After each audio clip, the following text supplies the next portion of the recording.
Heart to Heart Catholic Media Ministry, in partnership with Bellarmine Jesuit Retreat House, presents A Retreat with St. Peter, Growing from Sinner to Saint, preached by Father J. Michael Sparough, S.J. Welcome back to Part 2 of Father Michael's second retreat presentation, The Water Walk. Why Did You Doubt? In this second half, Father Michael continues his exploration of St. Peter's walking on the water, as told in the Gospel of Matthew, chapter 14, verses 22 through 33. Peter is angry at Jesus because he's seen him performing all of these miracles for all of these other people, and he lets his only child die.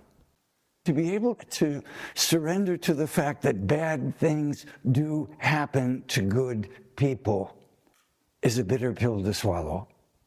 But again and again, we return to that in the scriptures. We return to that in our own lives. But that's not the end of the story. One of my favorite verses in the New Testament is Romans 8:28. God makes all things work to the good for those who love him. That is to say, there's nothing that has happened to us and nothing that can happen to us that cannot be turned around and made a channel of blessing, a source of grace for God to call us closer to himself and to reveal his grace and power at work in our life. And the greatest proof of that is, of course, the crucifixion, which seems to be absolutely utter defeat. This is where all of the Gospels are headed, is to Jesus being lifted up, and this looks like utter defeat. But of course, in God's wisdom and providence, it becomes the greatest manifestation of God's power, love, and grace. So here's Peter, and we don't know. Perhaps he's struggling as the chosen plays it out, and he's angry at Jesus, and he's frustrated. But let's give him credit here. The disciples are afraid it's a ghost. Jesus says, don't be afraid. Peter calls out, if it is you, command me to come to you. One word, come. And here's the courage and what I like to call the holy chutzpah of Peter. He gets out of the boat. He steps out of the boat. And he does that which is absolutely impossible. He starts to walk on the water because he's looking at Jesus. And you can just imagine Jesus' arms outstretched. You can imagine Peter's gaze. And he's doing it. He's doing the impossible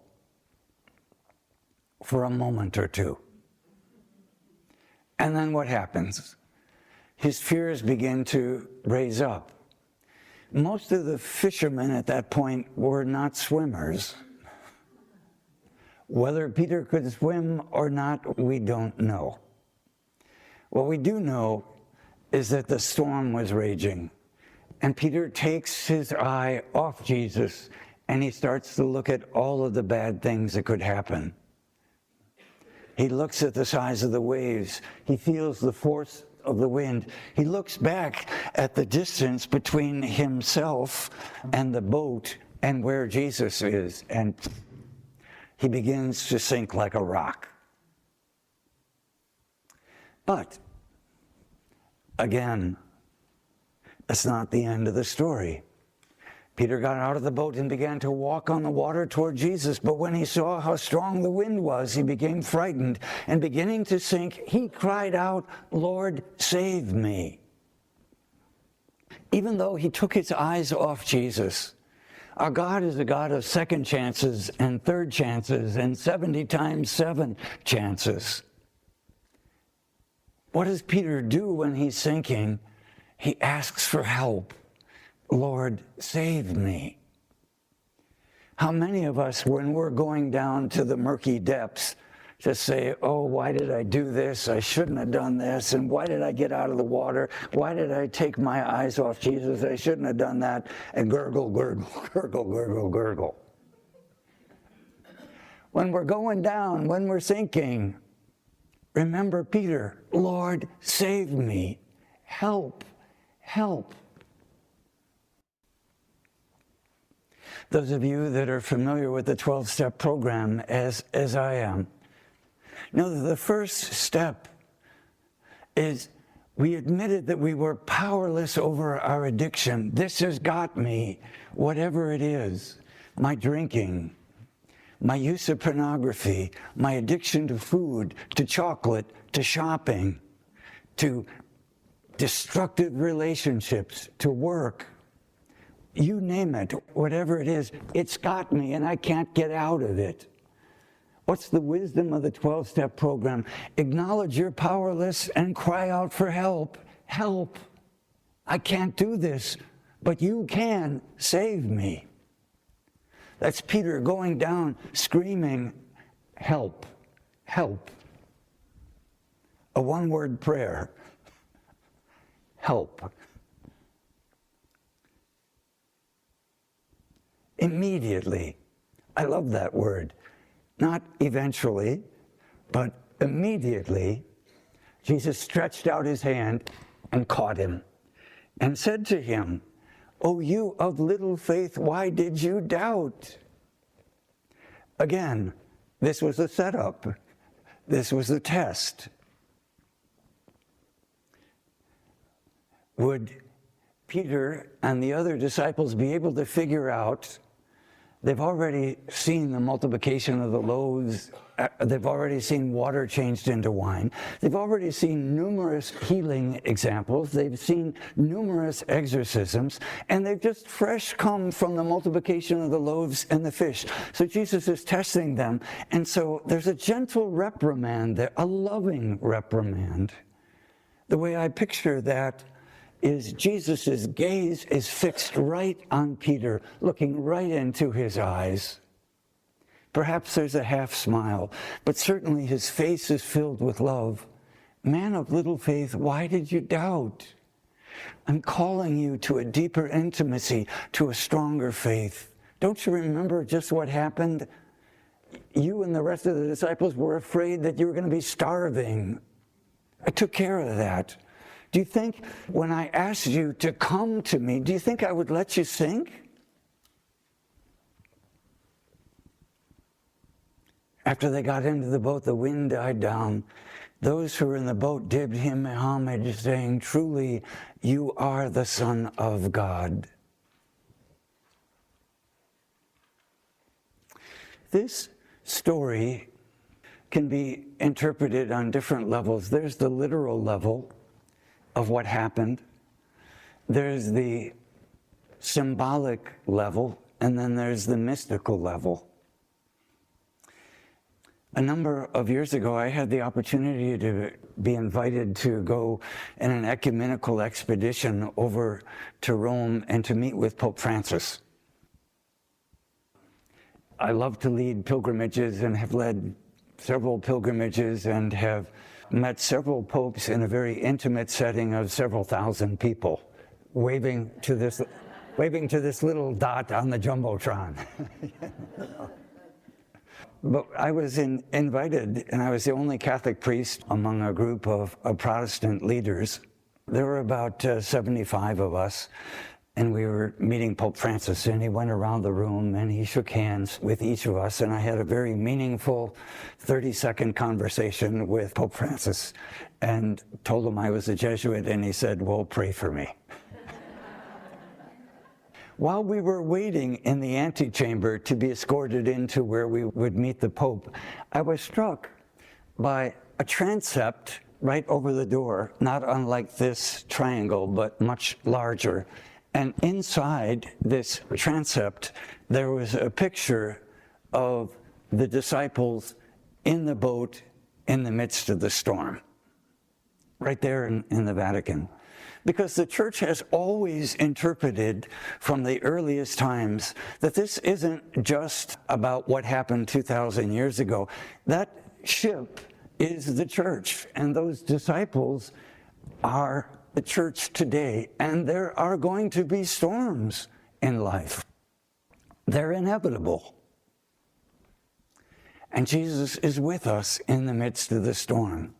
Whether he's in the back of the boat sleeping, or whether he's walking in the water, this ship is the church.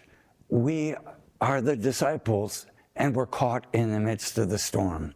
There's collective storms. There's the storm that's going on in our country right now.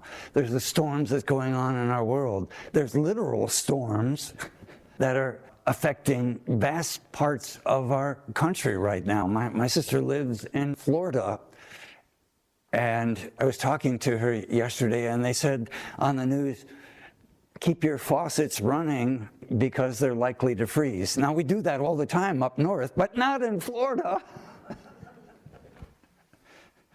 Weird things going on in the nation, in the world, in our families, in our own life. There are these storms. And Jesus says to us, as he says to Peter, "O person of little faith, why did you doubt?" St. Ignatius teaches us to pray with our imaginations. And what I want to do is tell you this story and invite you into this experience in your imagination. A few guidelines on this kind of prayer. Your imagination has a mind of its own. Think of your imagination as like a little child. Come over here. No, I'm not going to come. I got candy for you. Come over. Get over here right now. And what's the kid going to do? Probably start screaming and run away. You have to invite it. You have to coax it. So you can't force your imagination. I'm going to do this. Think of it as gently prodding, inviting, coaxing, and your imagination is going to go where it's going to go. St. Ignatius recognized that when we pray with our imagination, things bubble up from inside of us, sometimes that we're aware of, and other times things come up that we are totally oblivious to. Let it happen. Your imagination may take you way off script, so what you're dreaming about has nothing to do with what I'm talking about.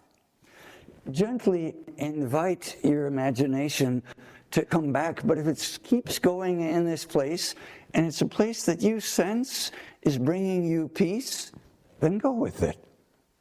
If it's causing agitation or fear, come back. Most people find it helpful to do these prayers of imagination with their eyes closed or fixed on a particular picture or statue, a point of meditation. If you find yourself dozing, falling asleep, open your eyes, gently turn your head from side to side and re-enter into the scene. That you put your feet flat on the ground. And what we're looking for is prayerful attention.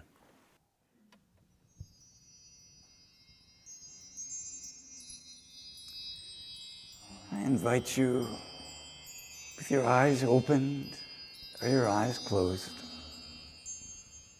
just begin to breathe deeply.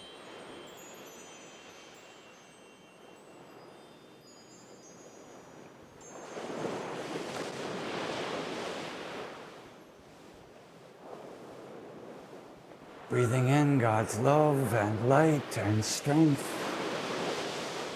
And as you exhale, let go of the worry and the fear, the doubt and the pain. Become present to this moment, to this time.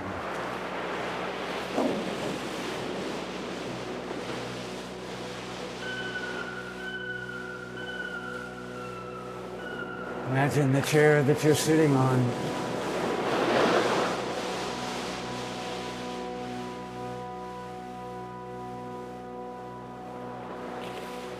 Is surrounded in a circle of blessing, a source of grace.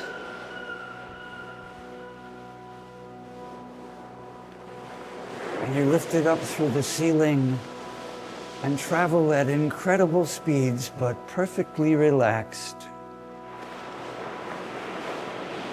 You and a trusted companion who is traveling with you on this journey of faith. You and a trusted companion, someone living on earth or living in heaven. You cross the ocean, you cross the Mediterranean, and you find yourself in a small boat on the Sea of Galilee. And just look around in that boat and see who is there with you.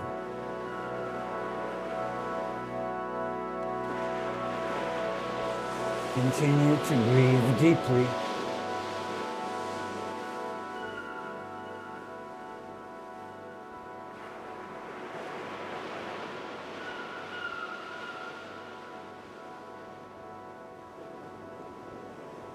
And Jesus has given you and the others with you in the boat instructions to meet him on the other side of the lake. And you have taken your place at the oars rowing. At first it was easy, but as the night sky has darkened and the temperature dropped, the wind begins to kick up. And the waves begin to grow.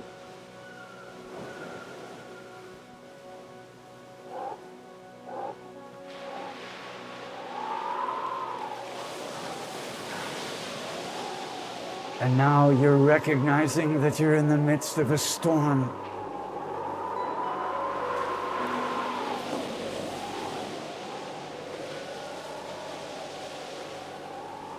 With the wind howling and the waves splashing against your face, and you're making no progress.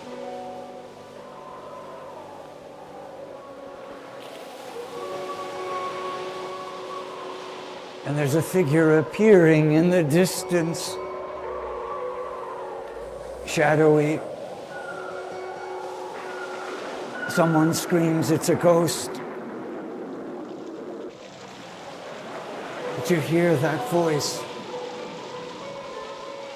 You recognize that voice. Take courage. It is I. Do not be afraid.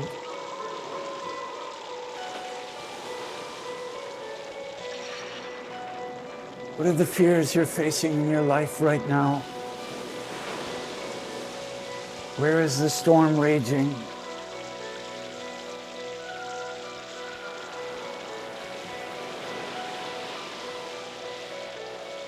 Where have you felt an invitation from Jesus to take courage?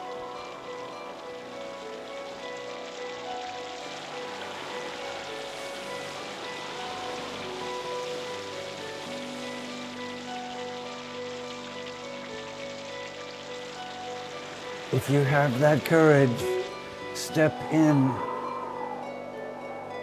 to the shoes of Peter.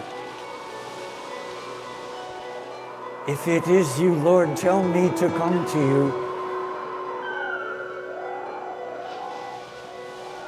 Can you imagine yourself saying that? Tell me to come to you.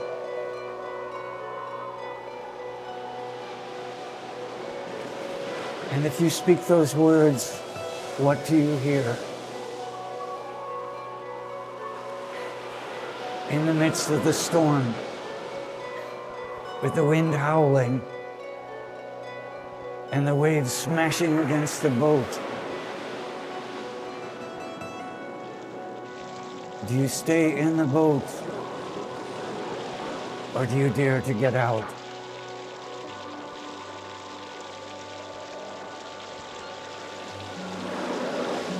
And if you get out of the boat, what happens?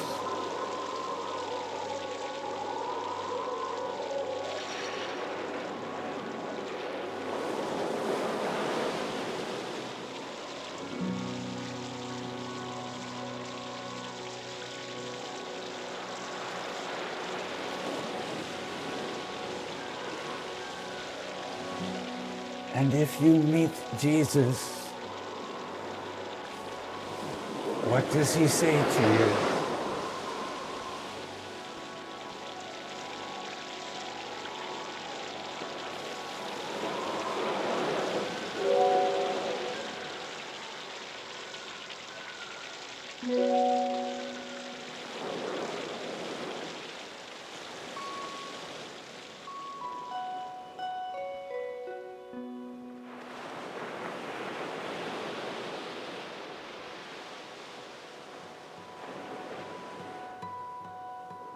And the wind drops, and the waves subside. What's happened in your prayer?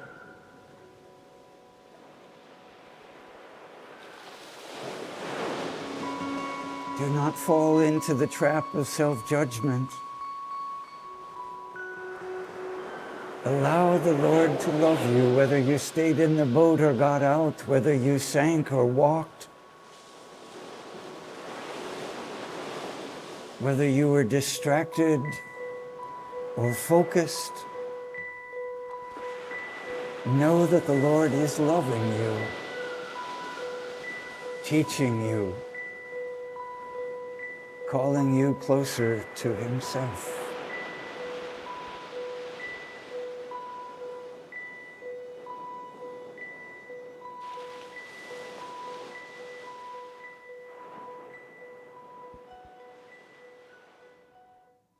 This concludes Father Michael's second retreat presentation, The Water Walk. Why did you doubt? We'll close this session with a few quiet moments of reflection, accompanied once again by an excerpt of the song I Will Look to You by Michael John Poyet from his album Hello, Lord. As you listen, reflect on the guided meditation Father Michael just led. What did you experience during that prayer? Pray for the grace to keep your eyes fixed on Jesus amid the storms of life.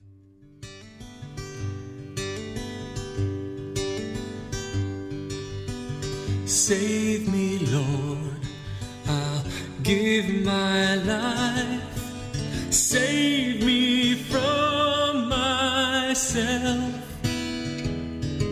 I am looking to you for protection and peace.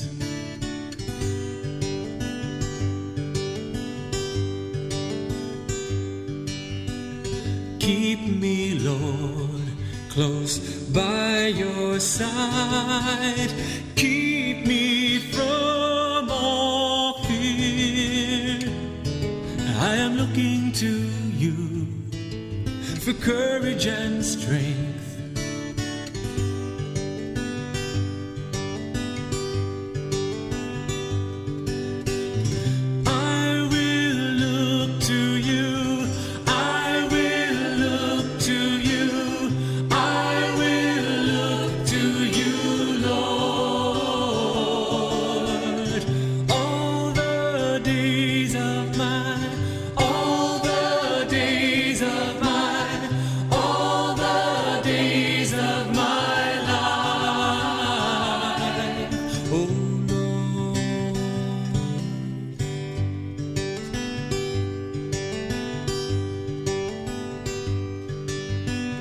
Lead me, Lord, through every storm. Lead me to your door. I am looking to you for shelter and warmth.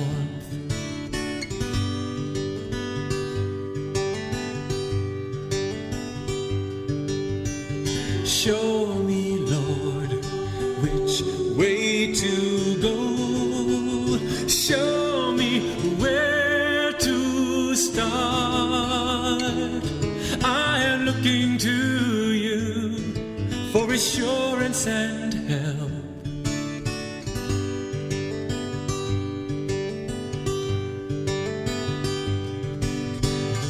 I will look to you. I will look to you. I will look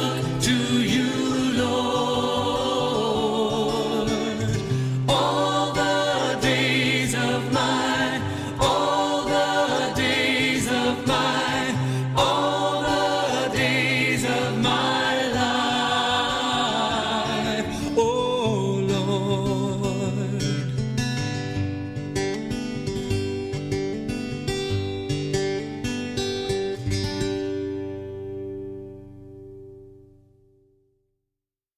These recordings were edited by Bonnie Lackey and produced by Nathaniel Stubblefield.